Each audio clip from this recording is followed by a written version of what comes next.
Il est surveillant pénitentiaire en Meurthe-et-Moselle. Franck et ses filles sont allergiques au pollen. Il a une technique pour les soulager sans médicaments. Bien, il va nous dire. Franck, on est toujours là pour découvrir. 9h35, Mathieu. Notre consultation SMS, les pays d'Europe doivent-ils se partager l'accueil des migrants? On vous demande de voter oui ou non, 6, 10, 71. Et pour l'instant, vous votez toujours non, toujours à 66%. RMC, Bourdin Direct. Il est 9h39. Docteur Pierre Cordet. On va prendre Franck, qui est surveillant pénitentiaire en Meurthe-et-Moselle. Bonjour Franck. Bonjour. Vos filles sont allergiques au pollen. Oui, tout à Franck. fait. Et vous avez une technique pour les soulager? Écoutez, c'est quelque chose d'incroyable. En fait, mes filles, surtout ma grande, a commencé à faire des crises d'allergie il y a 3 ou 4 ans. Oui. Donc, consultation normale, ventoline, tout ce qu'il faut, test allergique, etc. Donc, constatation qu'elle était bien allergique. Et je me suis dit, je vais pas donner des médicaments toute la vie à mes filles.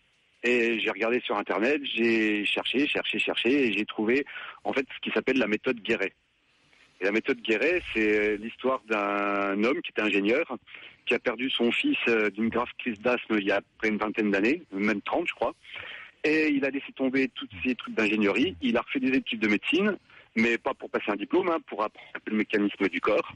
Et il a trouvé et développé une méthode qui s'appelle la méthode Guéret, qui a été développée partout dans le monde. Il forme des médecins, des ostéopathes, des kinés, et pour soigner l'asthme sans médicaments.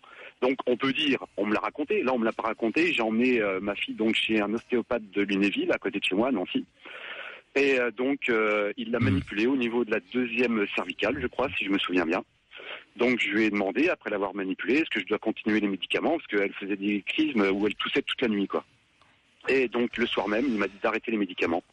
Le soir même, ma fille m'a réclamé ses médicaments parce qu'elle avait peur, elle angoissait. Et ben je lui en ai pas donné. Elle a plus d'asthme du tout? Eh ben chaque année, là c'est de nouveau les pollens, donc elle retousse un peu. Donc si ça se développe plus, je vais la ramener chez ce ostéopathe. Alors je vois le docteur Ordet qui lève les bras au ciel. Attention Franck, nous dit-il. Expliquez-moi pourquoi. Alors allez-y, je vais être très prudent. Je connais très très bien cette problématique. Je vais répéter, l'asthme est une maladie très particulière. On peut ne pas avoir de symptômes et avoir une maladie qui continue d'évoluer. Tant qu'on fait pas un test respiratoire chez un pneumologue en mesurant le souffle, on ne sait pas. Il se peut, je ne dis pas, mais il se peut que vos filles aient quand même encore de l'asthme sans que vous le sachiez. Donc cette méthode, évidemment, personne ne la valide, en tout cas en Europe. En tout cas, dire arrêter les traitements et ne pas surveiller l'asthme, ça c'est grave. Il faut au moins surveiller l'asthme. Elles en ont plus, tant mieux. Mais il faut au moins surveiller en effectuant une exploration fonctionnelle respiratoire. Elle a fait tout ça. Oui, mais il faut continuer. Attention. On continue. Vous la faites tous les ans, l'exploration fonctionnelle respiratoire? Non, je l'ai fait la dernière fois, c'était il y a 2 ans. Voilà, non mais tous les ans, Franck. Voilà, je dis juste prudence parce que c'est vraiment une maladie que je connais bien depuis 30 ans. Vous imaginez, ça fait 30 ans. Vous connaissez la méthode Guéret? Bien sûr que je la connais. Oh là là, et donc, je connais. Donc elle est en phase d'être validée en Belgique. Elle est en phase 2. Attendons déjà, parce que les phases 2, moi j'en entends parler depuis 30 ans. Donc voilà, je vous dis, je connais bien. De dire arrêter un traitement pour l'asthme sans autre surveillance, c'est carrément dangereux. C'est une surveillance annuelle et puis comme ça, vous verrez si bien. vous faites la surveillance annuelle, vous savez, dans la famille, il y a des médecins, donc elle est tout le temps, je dirais.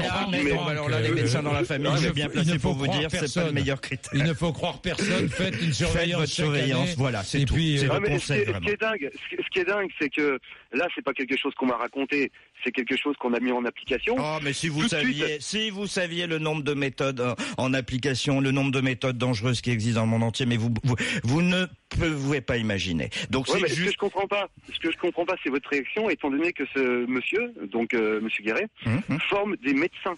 Oui, mais vous savez, on n'a pas le temps de développer, mais si vous saviez le nombre de pseudo-méthodes qui sont formées, Franck, qui sont... Voilà, ne vous fiez à personne. Voilà, faites le test respiratoire pour vos filles. Oui, mais on lui a fait, bien sûr. Voilà. On lui a fait, on continue de le faire, voilà. Monsieur Bourdin, vous êtes du côté des labos ou quoi? Parce que ce que je vous dis là, c'est que... Franck, je ne suis pas du côté des labos. Ma fille est suivie régulièrement. Ce que je vous dis, c'est que quand elle a déclaré ses crises d'asthme la première année, donc elle faisait des quintes à tousser toute la nuit, donc elle avait ventoline, Elle a passé ses tests, etc. Elle était vraiment allergique.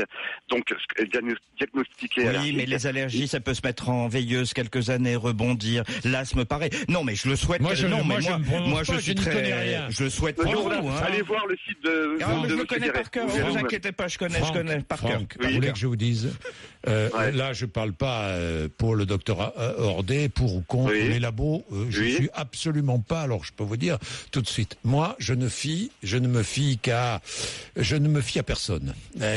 Fiez-vous à personne, Franck. Ni d'un côté, ni de l'autre. Vous savez, on est beaucoup mieux quand on est libre. Et vous faites l'examen tous les ans voilà, de vos enfants, vous verrez bien. C'est ça qui compte. Ce qui compte, c'est ne pas croire l'un ou croire l'autre. Ce qui compte, c'est le résultat. Il n'y a pas de miracle, si on le savait, vous saviez. Tous les ans, faites votre contrôle. Je vous répète qu'il arrive parfois que les allergies se mettent un peu en veilleuse. Tant mieux, d'ailleurs. Et tant mieux. Oui, mais du moment où elle a été manipulée, donc le soir même, je vous assure, le soir même, on est rentré à la maison. Mais si vous saviez la puissance de l'effet placebo, vous ne pouvez pas imaginer. J'ai travaillé des années.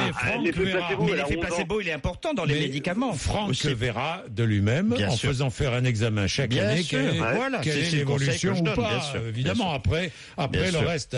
Franck, faites ça. C'est le mieux. C'est mon conseil, voilà. Ah oui, non, mais je l'ai fait l'année dernière, cet examen. Oui, il y a 1 an et demi. Voilà. Moi, je dis tous les ans ou tous les 2 ans maximum. Voilà.